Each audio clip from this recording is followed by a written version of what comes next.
Chapter 11. When the ladies removed after dinner, Elizabeth ran up to her sister, and seeing her well guarded from cold, attended her into the drawing-room, where she was welcomed by her two friends with many professions of pleasure. And Elizabeth had never seen them so agreeable as they were during the hour which passed before the gentlemen appeared. Their powers of conversation were considerable. They could describe an entertainment with accuracy, relate an anecdote with humour, and laugh at their acquaintance with spirit. But when the gentlemen entered, Jane was no longer the first object. Miss Bingley's eyes were instantly turned toward Darcy, and she had something to say to him before he had advanced many steps. He addressed himself to Miss Bennet, with a polite congratulation. Mr. Hurst also made her a slight bow, and said he was very glad, but diffuseness and warmth remained for Bingley's salutation. He was full of joy and attention.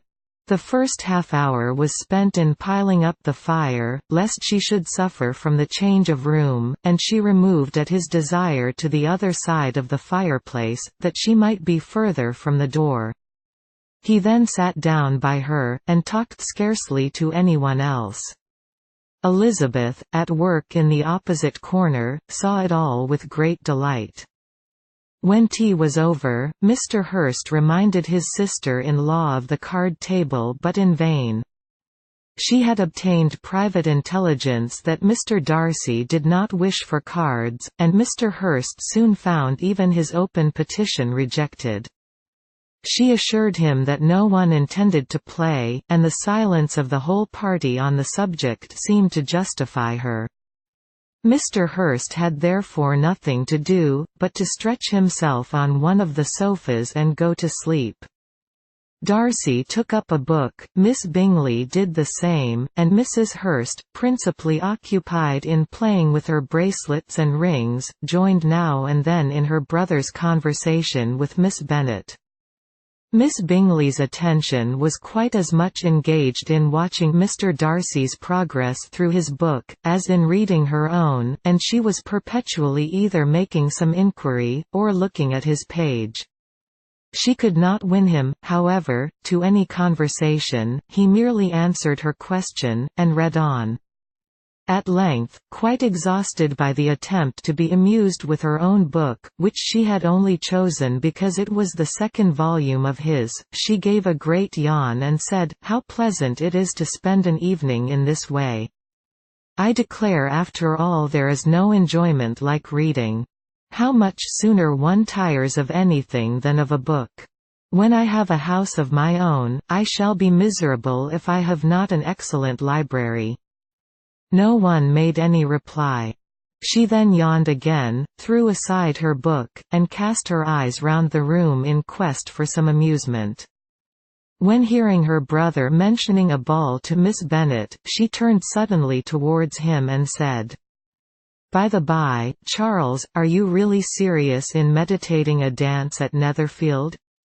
I would advise you, before you determine on it, to consult the wishes of the present party. I am much mistaken if there are not some among us to whom a ball would be rather a punishment than a pleasure."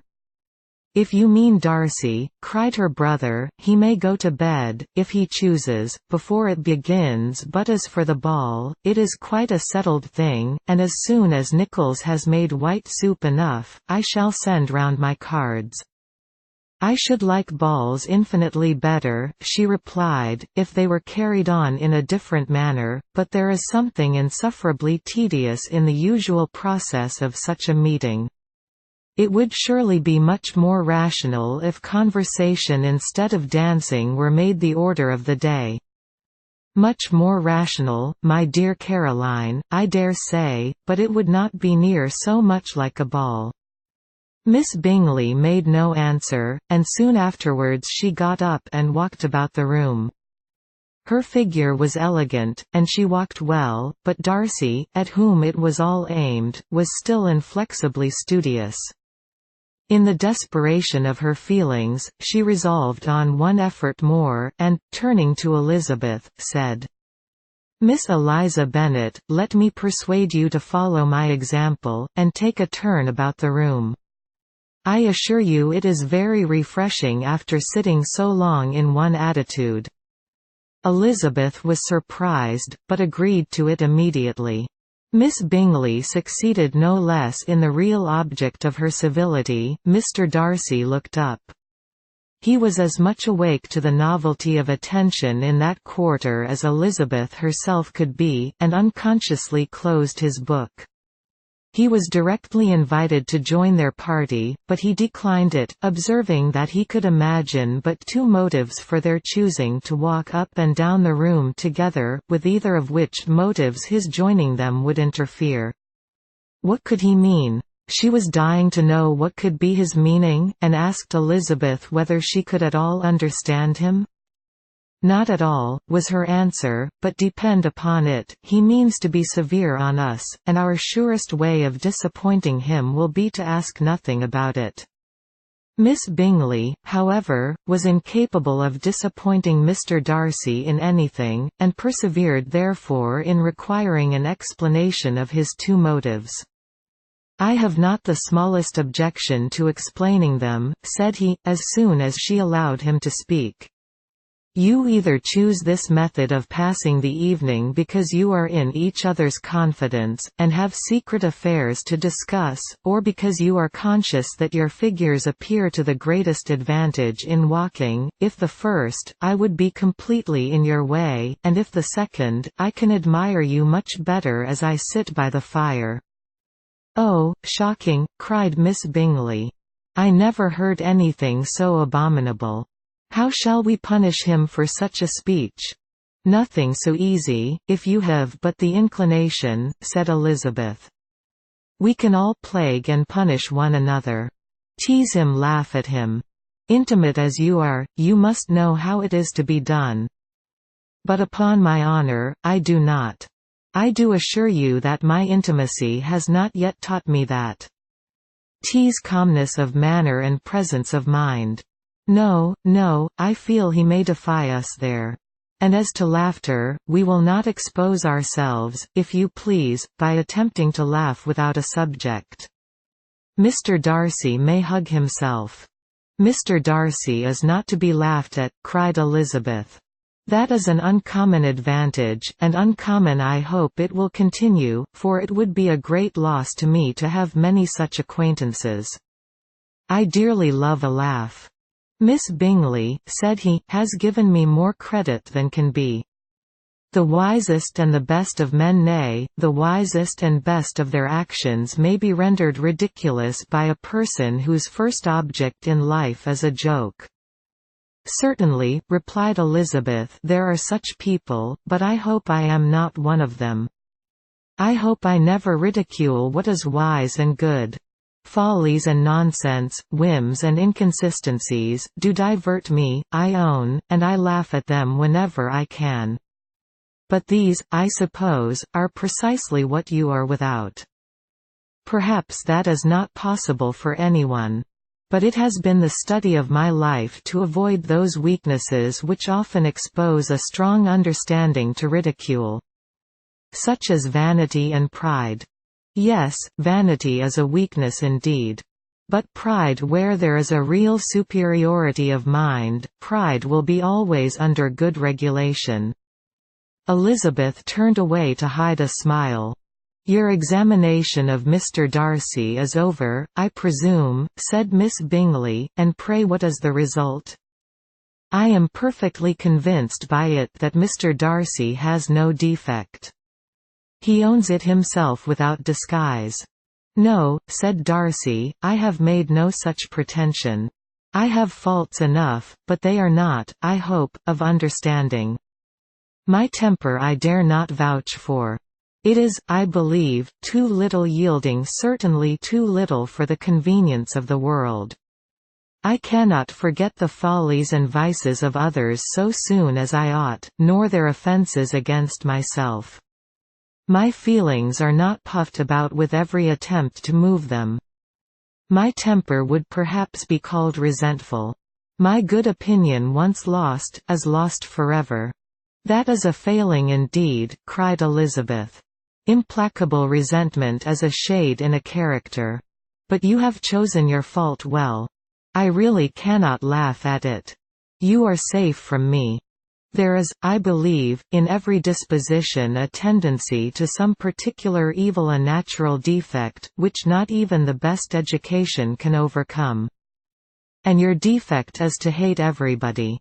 And yours," he replied with a smile, "is wilfully to misunderstand them." "Do let us have a little music," cried Miss Bingley, tired of a conversation in which she had no share. "Louisa, you will not mind my waking Mr. Hurst?" Her sister had not the smallest objection, and the pianoforte was opened, and Darcy, after a few moments' recollection, was not sorry for it. He began to feel the danger of paying Elizabeth too much attention. Chapter 12. In consequence of an agreement between the sisters, Elizabeth wrote the next morning to their mother, to beg that the carriage might be sent for them in the course of the day. But Mrs. Bennet, who had calculated on her daughters remaining at Netherfield till the following Tuesday, which would exactly finish Jane's week, could not bring herself to receive them with pleasure before. Her answer, therefore, was not propitious, at least not to Elizabeth's wishes, for she was impatient to get home. Mrs. Bennet sent them word that they could not possibly have the carriage before Tuesday. And in her postscript it was added, that if Mr. Bingley and his sister pressed them to stay longer, she could spare them very well. Against staying longer, however, Elizabeth was positively resolved, nor did she much expect it would be asked.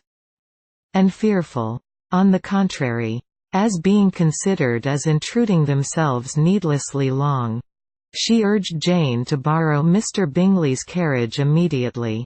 And at length it was settled that their original design of leaving Netherfield that morning should be mentioned, and the request made. The communication excited many professions of concern, and enough was said of wishing them to stay at least till the following day to work on Jane, and till the morrow their going was deferred.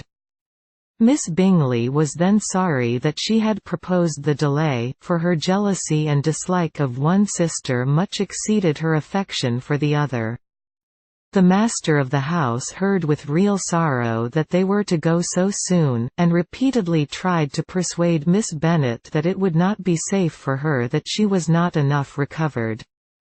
But Jane was firm where she felt herself to be right. To Mr. Darcy it was welcome intelligence Elizabeth had been at Netherfield long enough. She attracted him more than he liked, and Miss Bingley was uncivil to her, and more teasing than usual to himself. He wisely resolved to be particularly careful that no sign of admiration should now escape him, nothing that could elevate her with the hope of influencing his felicity. Sensible that if such an idea had been suggested, his behaviour during the last day must have material weight in confirming or crushing it. Steady to his purpose, he scarcely spoke 10 words to her through the whole of Saturday. And though they were at one time left by themselves for half an hour, he adhered most conscientiously to his book, and would not even look at her. On Sunday, after morning service, the separation, so agreeable to almost all, took place. Miss Bingley's civility to Elizabeth increased at last very rapidly, as well as her affection for Jane. And when they parted, after assuring the latter of the pleasure it would always give her to see her either at Longbourn or Netherfield, and embracing her most tenderly, she even shook hands with the former, Elizabeth took leave of the whole party in the liveliest of spirits. They were not welcomed home very cordially by their mother. Mrs. Bennet wondered at their coming, and thought them very wrong to give so much trouble, and was sure Jane would have caught cold again. But their father, though very laconic in his expressions of pleasure, was really glad to see them. He had felt their importance in the family circle. The evening conversation, when they were all assembled, had lost much of its animation, and almost all its sense by the absence of Jane and Elizabeth. They found Mary, as usual, deep in the study of thorough base and human nature, and had some extracts to admire, and some new observations of threadbare morality to listen to. Catherine and Lydia had information for them of a different sort. Much had been done and much had been said in the regiment since the preceding Wednesday. Several of the officers had dined lately with their uncle, a private had been flogged, and it had actually been hinted that Colonel Forster was going to be married.